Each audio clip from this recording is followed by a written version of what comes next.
What's up, YouTubers and corvair enthusiasts? This is my 1965 corvair for sale. I know I haven't posted for a while. You gotta bear with me. I don't do videos that often. I have a lot of guys interested in my car that are farther away, and I think maybe a video would do it better justice and show the good, the bad, and the ugly all in one video. And I want to definitely be as honest as I can with the car. That way, if anybody travels for it, they're not disappointed and know exactly what they're going to get. You're getting a solid car, in my opinion, with a pretty cool engine and drivetrain in it. So let's start with the front and we'll work our way around. So this is the front of the corvair. It does have some paint cracking. I'm going to tell you right now, body is far from perfect, but it doesn't look terrible in my opinion. I think the car just holds its own just on the sounds and the looks. I mean, sure, you could do body work to it, make it better. Always make anything better. It does have a little rust on the front lower valance.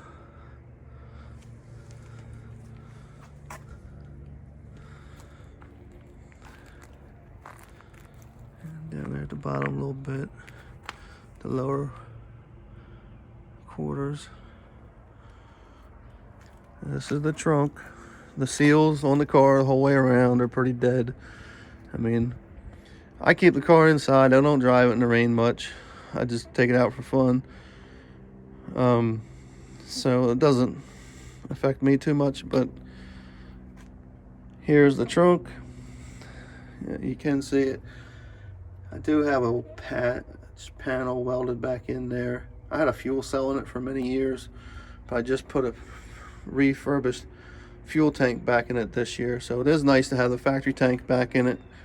Then you can just fill it up through the stock location. Gas gauge, brand new sending unit. Gas gauge works pretty nice. Hood's not too bad. Wipers could use a little better adjusting. I did have both windows resealed this year. They are urethaned in. That's what the window guy chose to do instead of the butyl. It does have a couple imperfections up there on the roof.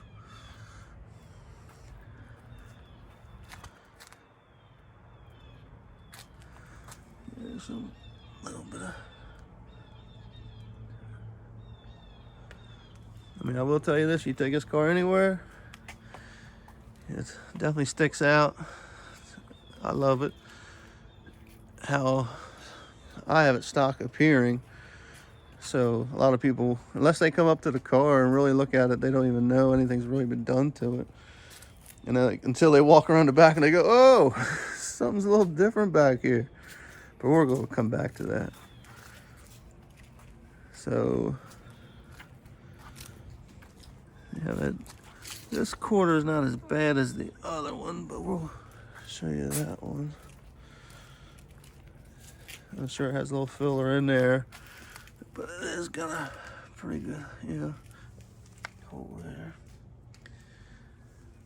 Around the wheel well a little bit. So yes, the body needs work. These are 15-inch rally wheels. Well, 15-inch rally wheels. These are Nissan wheels because the bolt patterns are different, and I'm just cheap. So that's what works. I made them fit the rally caps and stuff. From a distance, they don't look too bad. These are brand new tires I put on this year. The back ones are a little bit older, but the tread's still decent on them. And then I guess we'll go inside, check it out. I do have the back seat in it currently. It's the original as far as my knowledge, and the corners are definitely wore out. I have a little bit of tape on them just to keep the white fuzzies from flying out. Looks like the original carpet in the back. The seat is modified, so it is shorter. You can bring it out a little bit. Like sometimes I'll put a piece of wood underneath the front of it, bring it out a little further, and put some blankets underneath of it to give it more cushions if I am going to have somebody back there. More if you're having an adult or a older kid back there, it sits more like sideways. Do not have seat belts in the back. Never had them since I had it. I don't know if they were a factory option in 65 or not. This is the engine cover. It's just a sheet metal firewall. Now the factory seat does still retain the flip down, so it is kind of nice. You can flip it down, take the top panel off, access your oil or anything of that nature, do any minor repairs, maintenance. If you remove the seat and that cover, then you're directly to the engine. You have plenty of room. This side does have a modern, I think it's a 3-point seat belt. I did race it at Pocono, road race it, so that for rules and safety reasons I had to have that. Front seats are out of a older car, but not exactly sure. I don't believe it's a Corvair by my means. The seat tracks are lower than my original ones. Doesn't bother me, but that's something you can adjust yourself or whatever your desire is. Shifter in the middle, just the standard GTP Pontiac Grand Prix shifter. The 2 toggles, the one closest, fuel pump.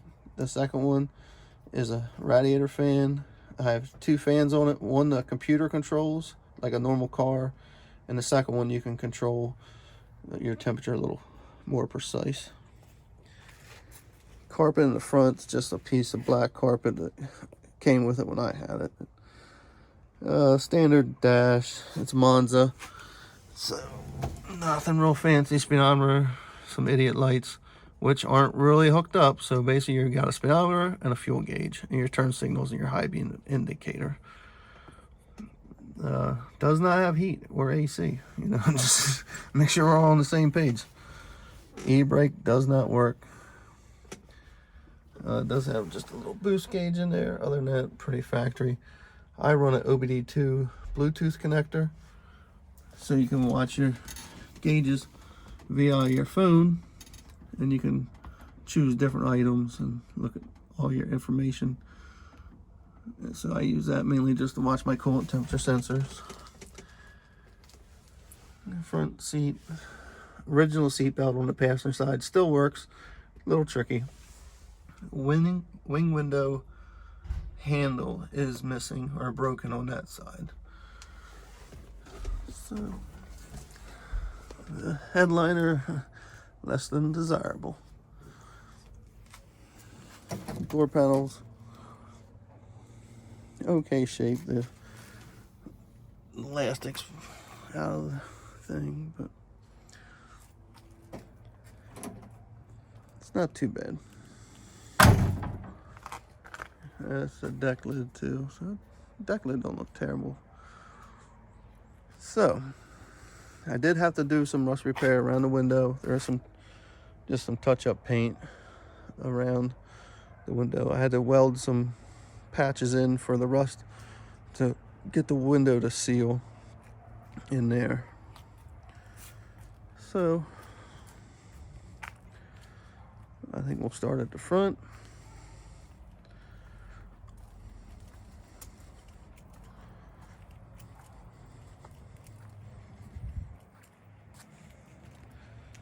Go ahead and get down underneath of it for you.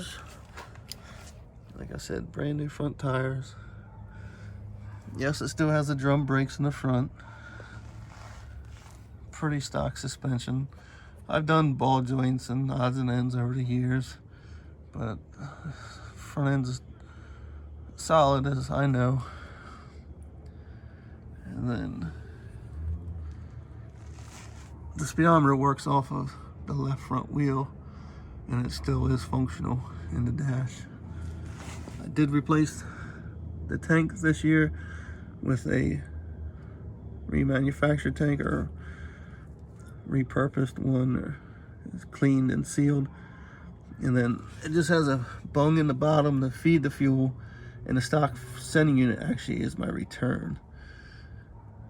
So other than that, you can see the floor has been fixed at some point over the years, especially like that side. But it seems to be doing okay.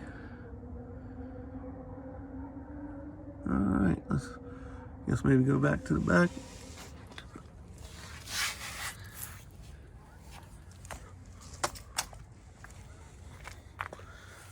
Okay. Well, this is the subframe that holds everything up. This is a newer Monte Carlo subframe, aluminum. The engine's a 98 Pontiac Grand Prix, but I chose the aluminum one just to save a little bit of weight.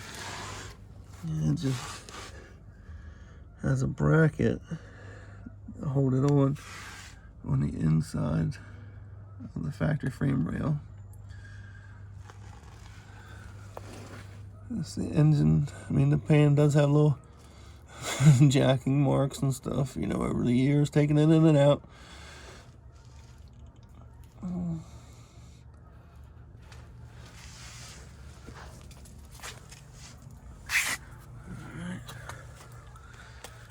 So that's like a picture of this side of the bracket that basically just goes around the unibody, clinches it, tabs on each side to hold it in. And I have downrigger off the back. It goes to the factory rack and pinion mount to hold the back up. Has a factory sway bar. It is the factory rack, or the pinion, you know, it's the center section out of it to hold the wheel straight, but it is bolted solid so it does not turn. These are just aftermarket coilover struts that were for the Pontiac Grand Prix. So it has a bracket welded up there for your mount. You can control your camber there, or you can buy bolts and adjust it there. Factory 98 Pontiac Grand Prix brakes. Here's kind of a picture of the stock. It's pretty stock. Belt routing. I did put a mechanical standard water pump back on. I had an electric one on there for years, but finally died, so I just put a stock one back in it. The alternator is up front. That's your pivot. So it does not have a tensioner on the alternator. So it runs the alternator water pump, that's it on that belt. And the front one is the stock supercharged pulley. Does have a ZZP bolt-on hub, so you can change your pulley sizes. I do have a 2.9 pulley on it right now. It does about 13 pounds of boost. I do have a 3.1 size pulley also to go with the car. I do have 60-pound injectors in it. They are a little big for it. I was going to run E85 and just never got a tune for it, so that is a Generation 5. So it is a 3800 Series 3 supercharger. Has ZZP adapter with a North Star V8 throttle body. So my air intake's up here to draw air in from the top. And these motor mounts is what actually holds the motor from rocking. It does have the stock ones, front and back on the. So here you can see that bars there hold the rear subframe up. This bar connects everything. Radiator is in the back, brand new 4-row aluminum radiator. There's the Zex nitrous bottle. Battery standard location. There's a little bit of rust down there. I know a lot of battery trays do get rusty. So I think we will take it off the jack stands and take it for a spin. That's for the fun part.